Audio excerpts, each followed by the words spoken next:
I'm the first special ops female helicopter pilot that gets to go into combat in this unit. It has only been in the recent years that this position has been open for women in combat, and so it's very important for us to do it as much justice as we can. I was not as familiar with the military lifestyle and the world that the show is set in when I first read the script, and learning how they have to navigate things like loyalty and hierarchy and orders and commands.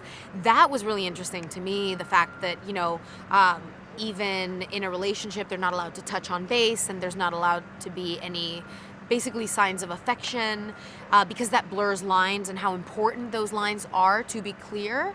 It was really interesting, and of course is part of the topic of our show, because we do blur them a little bit and we kind of tap into that because it's interesting. As a woman in this position, her struggles sometimes come with the fact that she can't afford to make the mistakes that sometimes a man is forgiven for, because any excuse to kind of undermine sometimes her role, if she is a pioneer in that situation, is, it's ammo.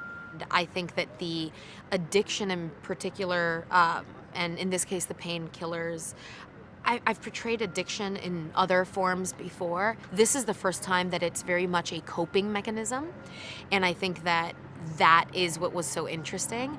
She's not doing anything different than any of us would do. It's just her coping mechanisms tend to be the painkiller, the easy out. Do they make separate uniforms for women? They're fitted a little bit differently because on screen they read differently than in real life. They're not meant to be as functional in the same way. They are legit, they're standard issue, and they have the fire retardant, and the boots are standard issue, and we have our wonderful wardrobe department has done a very good job at keeping things very authentic. It still has to be made for TV. It's not a documentary, but at the end of the day, we are trying to stay as accurate as possible.